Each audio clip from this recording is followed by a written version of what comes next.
ತಪ್ಪಂತೂ ನಡೆಯಲ್ಲ, ಜನರಿಗೆ ಭರವಸೆ ಕೊಟ್ಟ Sudeep. Bigg Boss Kannada season 11ರ ಕಡೆಯ ವಾರದ ಪಂಚಾಯಿತಿ ನಡೆದಿದೆ. ಈ ವಾರದ ಮಧ್ಯಭಾಗ ನಡೆಯಬೇಕಿದ್ದ ಎಲಿಮಿನೇಷನ್ ನಡೆದಿಲ್ಲ. ಮನೆಗೆ ಹೋಗಬೇಕಿದ್ದ ಒಬ್ಬರು ಹೋಗಲಿಲ್ಲ.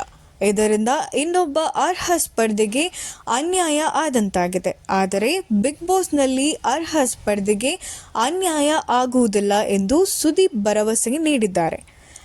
ಕಿಚ್ಚ ಸುದೀಪ್ ಅವರು ಬಿಗ್ ಬಾಸ್ ವೇದಿಕೆ ಏರುತ್ತಿದ್ದಂತೆ ಸ್ಪರ್ಧಿಗಳಿಗೆ ಒಂದು ಭರವಸೆ ನೀಡಿದ್ದಾರೆ.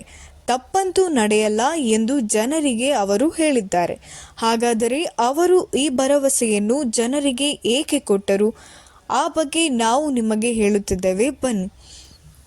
ಸುದೀಪ್ ಅವರು ಈ ವಿಚಾರವನ್ನು ಹೇಳಿದ್ದು ಧನ್ರಾಜ್ ಅವರ ವಿಚಾರಕ್ಕೆ. ಅಷ್ಟಕ್ಕೂ ವಾರಾಂತ್ಯದಲ್ಲಿ ಏನು ನಡೆಯಿತು ಎಂಬುದನ್ನು ನೋಡೋಣ. ಈ ವಾರದಲ್ಲಿ ದೊಡ್ಡ ಮನೆಯಲ್ಲಿ ಒಂದು ಘಟನೆ ನಡೆದಿತ್ತು. ಮಧ್ಯವಾರದ ಎಲಿಮಿನೇಷನ್ನಿಂದ ಬಚಾವಾಗಲು ಸ್ಪರ್ಧಿಗಳಿಗೆ ಒಂದಷ್ಟು ಟಾಸ್ಕ್ ಅನ್ನು ಕೊಡಲಾಗಿತ್ತು. ಕೊನೆಯ ಟಾಸ್ಕ್ನಲ್ಲಿ ಭವ್ಯ, ಮೋಕ್ಷಿತಾ ಹಾಗೂ ಧನ್ರಾಜ್ ಮುಂದಿದ್ದರು. ಈ ಟಾಸ್ಕ್ನಲ್ಲಿ ಯಾರು ಗೆಲ್ಲುತ್ತಾರೆ ಅವರಿಗೆ ಮಿಡ್ ವೀಕ್ನಿಂದ ಬಚಾವಾಗುವ ಅವಕಾಶ ಇತ್ತು.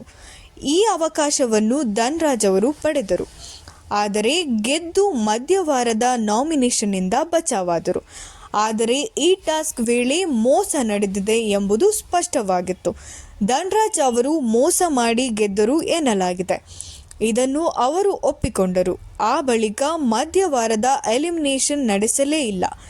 ಇದಕ್ಕೆ ಕಾರಣ ಆಗಿದ್ದು ಧನ್ರಾಜ್ ಅವರ ಮೋಸ ಎಂದು ಬಿಗ್ ಬಾಸ್ ಹೇಳಿದರು. ಈ ರೀತಿ ನಿರ್ಧಾರವನ್ನು ಬಿಗ್ ಬಾಸ್ ತೆಗೆದುಕೊಂಡಿದ್ದು ಇದೇ ಮೊದಲು. ಈ ಕಾರಣಕ್ಕೆ ಸುದೀಪ್ ಅವರು ಬಿಗ್ ಬಾಸ್ ನಿರ್ಧಾರದ ಬಗ್ಗೆ ಸ್ಪಷ್ಟನೆ ನೀಡಿದರು. ಅವರು ಬಿಗ್ ಬಾಸ್ ನಿರ್ಧಾರವನ್ನು ಬೆಂಬಲಿಸಿದ್ದರು. ಇದೇ ರೀತಿ ನಿರಂತರ ಸುದ್ದಿಗಾಗಿ ನೋಡ್ತಾ ಇರಿ ನಮ್ಮ ಚಾನೆಲ್. ಹಾಗೆ ಸಬ್ಸ್ಕ್ರೈಬ್ ಮಾಡಿಕೊಡಿ, ಲೈಕ್ ಮಾಡಿ, ಶೇರ್ ಮಾಡಿ, ಕಮೆಂಟ್ ಮಾಡಿ. Thank you so much.